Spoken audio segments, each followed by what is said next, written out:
good morning, or actually, no, good afternoon. Today we are taking delivery of a pretty clean second gen that I've had my eye on for quite a while now. And I finally had the opportunity to get it up here, and I cannot wait to see this truck in person. If you guys look way down there by the road, it is sitting on the trailer, and it's on the trailer by itself actually. I know when it got picked up from Texas, it was one of 3 vehicles on the trailer. I think there was another lifted truck on the trailer and then some little car as well. But today we are riding the old work truck down to the gate because this is the only thing that wants to start in Indiana weather every single day. So we've been kind of cruising this thing around for like the last week because it's like 2 degrees out every single day. And yeah, the shipper just called me, said that the drive back from Texas was amazing. And I cannot wait to see this truck up close and in person because it is probably by far the cleanest second gen Cummins I've ever seen since like the history of second gen Cummins. And now I have it into my hands and I cannot wait. So go down to the gate, get this thing unloaded off the semi, and get it back to the shop. And we're really gonna see if it is the cleanest second gen Cummins, because me personally, I've seen it one time like 2 years ago. It should be pretty sick. Damn, that thing is sick, like really sick. It's already on a 4-link lift up front with traction bars on the rear, but you guys know me, I have to make everything massive. So we'll probably end up ripping off the front coil springs on it and slapping coilovers on it like instantly. So let's get out and check this thing out. This is crazy. I see that it needs a rain guard on the window, but we can definitely get one of those. Tail lights made by B-Rax. That's my first time seeing them in person, and those things look a lot better than what's on my truck. So he's gonna unstrap it. I'm gonna drive it off the trailer, and yeah, I'm like really excited to have this thing. So let's see how it goes. Go back. All right. I forgot that it has black leather too, and it's kind of like fully loaded. First time getting this. Hey, I'm gonna leave it on the table. Okay. Just let it roll off. Okay, that works. Not bad for a first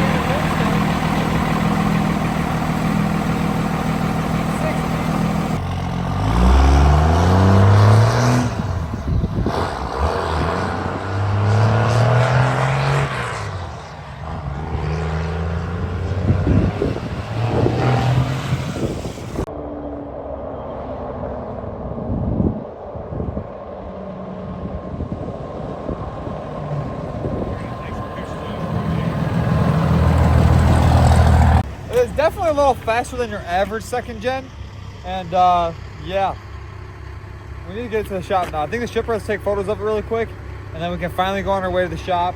And the first thing I'm thinking is this right here comes out of there, and obviously we're gonna rip off the arms and the cradle, put my stuff on it, and yeah, this should be fun.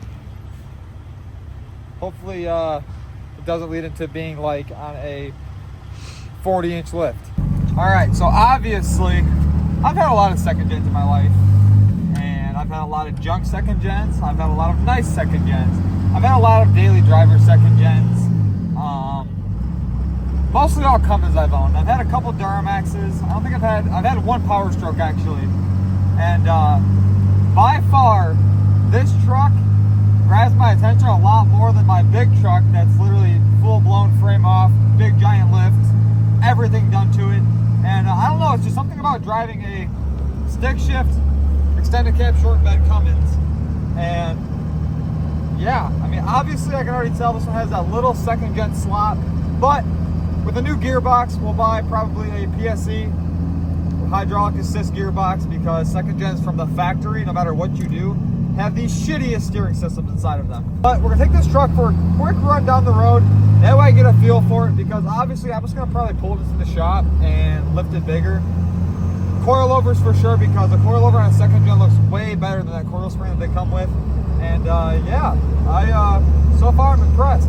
I can't see the radio, but it does have an iPad bezel in here from T-King, which is pretty sweet, because I have one of these for the bigger iPad, but this looks like it's for an iPad mini, and that fits a lot better. My iPad has like 4 more inches down. It comes all the way over to here, like covers up all of this. And when you're banging through gears, doing like 160 mile an hour in your second gen, the shifter tends to go up and hit. And this one still has like 4 inches of clearance. So we're gonna spin the block really quick. I'm probably gonna head right back to the shop, instantly pull this thing in and get a game plan for exactly what I wanna do to this truck. I know for sure I have to order a gearbox really quick because that is a must. And sloppy steering is no good. And yeah, go around the block really quick. We're going to go back to the shop, pull this thing in, and it should be very fun lifting this truck bigger if that's what I decide to do. I gotta get used to it for about 5 minutes, and then after that, we will definitely see what we want to do with it.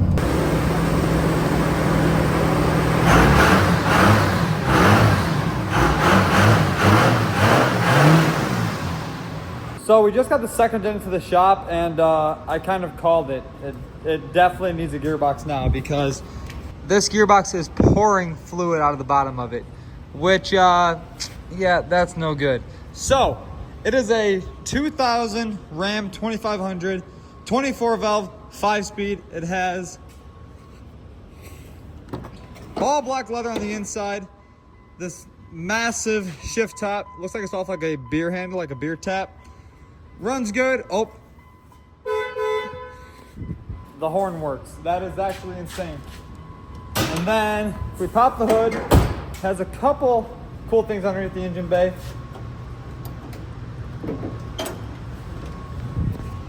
S&B cold air intake. Valve cover's powder coated. This little piece is powder coated. Has a bigger turbo on it from factory. I don't know exactly what size that is. Brand new batteries. And like I was saying, it is a 5-speed, so it has a South Bend dual disc clutch inside of it, I believe. Right now it is sitting on about a 7 to 8 inch lift in the front, 5 inch in the rear, so it has a little bit of a lean. It has the external shock like I was talking about that I'm doing on that truck, so that's pretty cool. 5-inch coil springs, 3-inch leveling puck up top, adjustable sway bar links. I actually built this steering kit about 6 months ago for this truck. So that's kind of cool that it already has one of my products on it. Down here, they built a bracket for that shock to hook up to right there. It is already 4-link, so that means that the front brackets on the frame right there for the factory location is already cut off of the frame. Beautiful powder coated blue control arms. Has a mini cradle on it already. We will be changing that out, I think, because I can't leave anything alone, and this truck has to be a little bit bigger. Surprisingly, it is on a 26 by 16 and a 2-inch spacer with a 38 1550 26-inch tire on it. I don't know how it doesn't rub, but this thing does turn lock to lock. Come to the rear, we got a traction bar setup on it as well. I do really like these lower mounts that bolt right onto the axle with the U-bolts. Rough country block in the rear. I believe that it has an add-a-leaf kit on it as well, which curls the leaf spring because that block doesn't look like it's too much bigger than the factory one. Come back here, it has the Bilstein shocks on it. I'm pretty sure they're all polished out. Mag high-tech diff cover. It still has the stock sway bar on the back, which is impressive. Believe it or not, the rear sway bars do help a lot when you're towing, and I'm definitely a fan of those. And my Mega Cab probably will get one of those once that lift's complete. I am still waiting on that powder coat stuff, and I'm getting impatient for it now that I see this whole suspension powder coated on this one. Like I was saying at the beginning of the video, it has these beautiful custom taillights from V-Rex 12V. Those things turned out sick on the back of it. Roll pan. The body is in like almost perfect condition.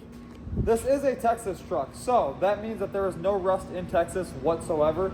So that is definitely a big plus when you're going to buy a vehicle. So anyone looking for a second gen, I would look inside the southern states personally, because unless you like rust, I would not be buying in Indiana or any northern state.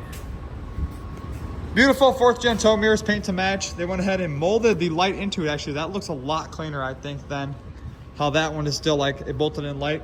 So that light's molded into it. Cab lights all work perfectly. The truck has window tint all the way around it. I think the windshield does have a lighter film on it. Complete sport front end. And I don't know if you guys know, but I love the sport front end looks on these trucks. I know my big truck has the sport grille on it and a cowl hood. This one has the sport grille and bumper. I'm a fan of these bumpers on trucks this height because that looks a lot cleaner than a big beefy bumper or the factory chrome one. Custom LED fog light bulbs inside of it. That's awesome. But this thing is absolutely like stupidly wide. I mean, There's my hand. My hand's like 10 inches wide. And the tire sticks like 4 feet out past the wheel well. It is literally even with the outside of the mirror. So as long as your mirrors don't hit, your tires won't hit. It is on KG1 forged wheels. That's pretty sick. Me personally, I run TIS on all my builds, but this is what this truck came on, so we can't really complain there. It has a full polished 5-inch exhaust, and yeah, someone definitely took their time in getting this truck to look this good. Oh, and the drive shaft is polished too. Sadly, if we lift the truck bigger, that drive shaft will have to be cut and extended, or cut and retubed, however they do it. But yeah, I think we are going to back this truck into this spot right here, inside of the middle of the shop. I might think about what I want to do with it really quick. I'm probably going to lift this truck bigger, but yeah, it's 2 degrees outside, and this thing has no business being outside inside the cold or the salt. So I'm gonna clean up the shop really quick. I'm gonna go ahead and spin this truck around, get it backed into here, and I will then decide what I want to do with it exactly. Okay, so after sitting here contemplating life for about 20 minutes, I have decided what we're gonna do with this truck. And if you guys haven't watched the videos on the Mega Cab for the last month, I have been working on converting this truck to coilovers in the front and lifting it about 6 inches higher. And now this truck will sit on about a 14-inch lift when it's all together on the 40s. I went ahead and did 8-inch travel coilovers on the front of it. And those are right here, minus the springs. Those are kind of missing because everything is off the powder coat. I went ahead and built a conversion bracket that actually bolts into the axles of these trucks. So on this truck and this truck, the frame style and the axle style is pretty similar. From factory, they come with the coil spring, obviously, then the shocks to the middle. That's how that truck is as well, because that is a 2012 style frame onto that truck. So what we're gonna do with this one is we're not gonna go as big as that, because that is like practical in my sense.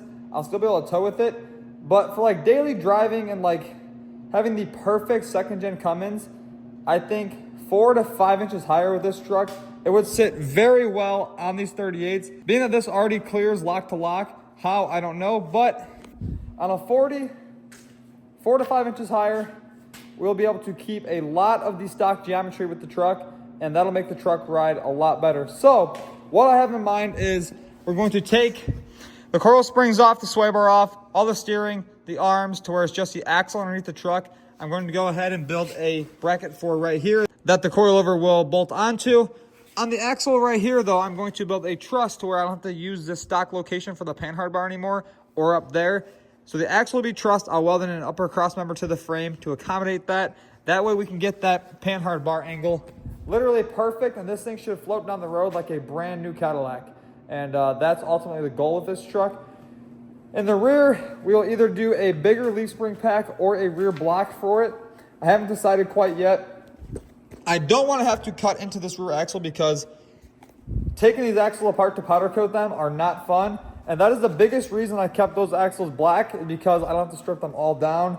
And this truck won't be really getting used as much to tow or do anything like that. This is pretty much just all show, weekend driver, daily driver, whatever you want to do with. And that is just, should not be in existence. I got carried away with that truck and now it's massive. Do I regret it? No. Do I want it that big? Yes. No regrets with that one. But that is the plan with this truck. So I think in the next week or so, we'll go ahead and get this truck all torn down. I'm actually going to design the lift kit for it tonight. And that includes the upper brackets, lower brackets, axle truss, all the other stuff for the front end right here. We are going to redesign a new cradle for it. That way we can change this, because I don't like how they have these bars really tight here. At the axle, they open up. I think a true even spacing all the way down the middle would be nice on the build. We will have to make new traction bars for it because those will be too short once we lift it up. We'll go ahead back here. We will extend these sway bar links, build a Heim joint sway bar link for the rear. Have to order extended brake lines. Possibly have to buy new shocks for rear, but those ones look like they're pretty long, so hopefully they will reach. That would save a lot of time and a lot of money in ordering new shocks for this truck. The exhaust will stay the same. We will probably have to end up doing a brake rotor on it because I noticed this brake rotor is about gone. Along with the steering box, that needs some love. And we'll do a hydraulic assist, that way it turns a little bit better, because the second gens will eat steering boxes like no tomorrow. So, another thing I noticed is we might do a custom sway bar on it. If not, I know we'll definitely lose these drop brackets, that way we don't have that thing hanging down from the frame. Get it pushed up tighter. Probably end up throwing a steering box brace on it as well, because that definitely helps with the steering on these trucks. But I have a lot of work to do in taking this apart, designing a lift kit, getting all the parts here within the next week. And yeah, so be sure to like, comment, subscribe. Let me know what you guys want to see next on the channel, because I have a lot in store for this year, a lot of builds coming up. And I'm actually getting ready to drop a website for all of these products that you guys see. So be on the lookout for that. I will post a link down in the description below for the website now, to where you can type in your email address and you will be notified when that website goes live. I'm working my hardest to get that all complete, hopefully by the end of the week. But with that being said, that's the end of today's video. Like I was saying, be sure to like, comment, subscribe, and I'll see you guys in the next one.